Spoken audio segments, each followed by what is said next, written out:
Good morning students. मॉन्ट्रेसिया के online class में आप लोगों का स्वागत है। कल मैंने आप लोगों को चैप्टर 2 हिंग वाला आप पढ़ाया था। आज उसको आगे पढ़ाने जा रही हूँ। कल मैंने पेज 13 आप लोगों को पूरा पढ़ा दिया था और उसके अलावा पेज नंबर 14 को मैं यहाँ तक पढ़ाया था। ठीक है, तो जो लास्ट आपका पैरा था उसको मैं एक बार फिर से पढ़ रही हूँ। सावित्री को इन बच्चों की बातों से हंसी आ रही थी। उसने अपनी हंसी दबाकर बनावटी क्रोध से कहा, चलो चलो, बड़ी बातें बनाने लग गए हो, खाना तैयार है, खाओ। तो ये बात सावित्री ने क्यों कही? क्योंकि बच्चे उससे नाराज हो गए थे और बच्चे कह रहे थे कि खान ही तुम्हारा जो है अपना बेटा है। तो छोटा बोला, पहले पैसे दो, तुमने खान को दिए हैं। सावित्री ने कहा, खान ने पैसे के बदले में हींग दी है, तुम क्या दोगे? छोटा बोला, मिट्टी देंगे। सावित्री हंस पड़ी।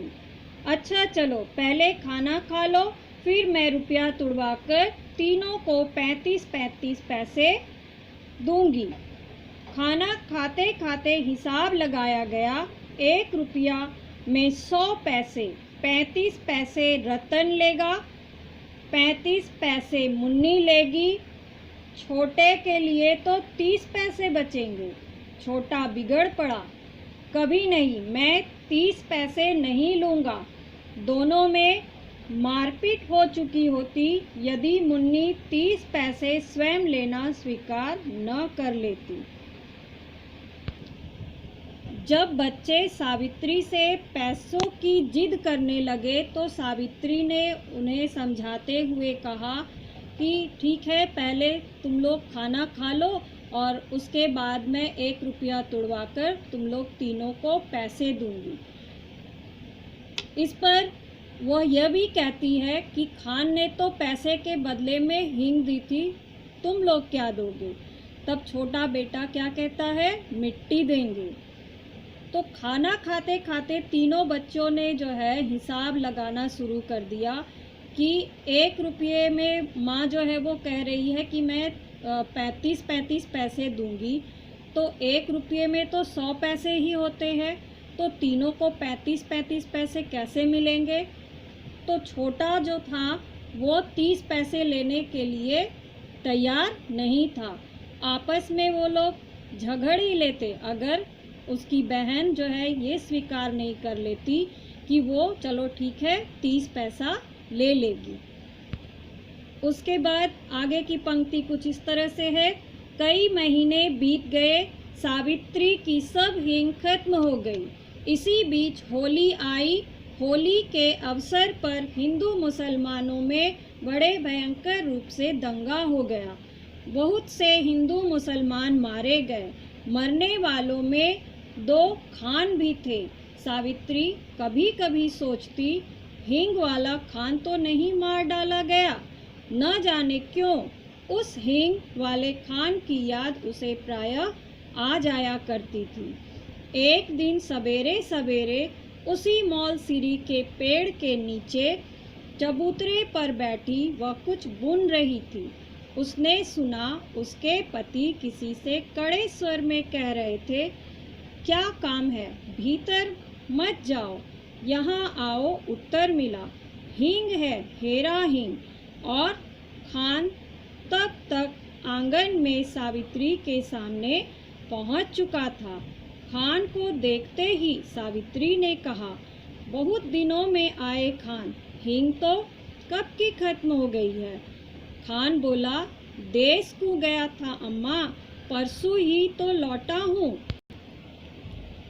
तो इस तरह से कई महीने बीत गए थे और सावित्री की सब जो है सारे हींग खत्म हो गई थी।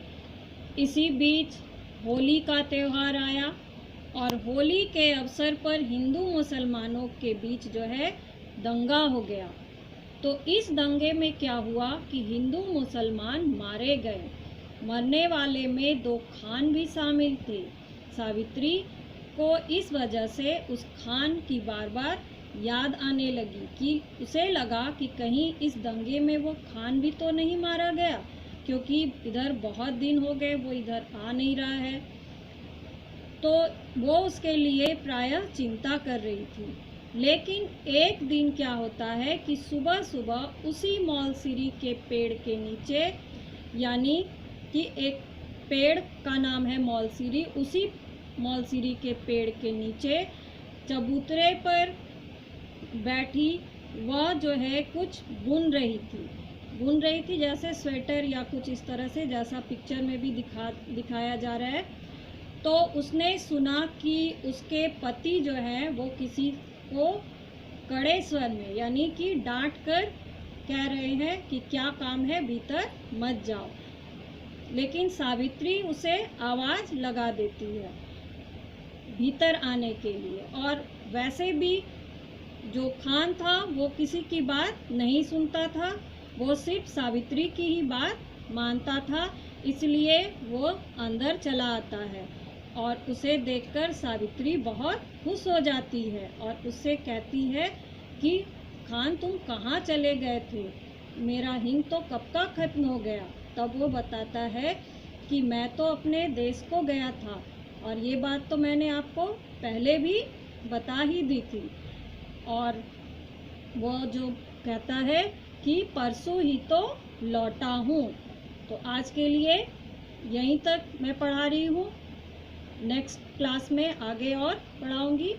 तब तक के लिए आप लोग का होमवर्क होगा, learn first 3 short answer of chapter 1। साथ ही आप लोगों को जितना मैंने पढ़ाया है उतना आप लोग एक बार फिर से अच्छी तरह रीड कर लीजिएगा। Thank you.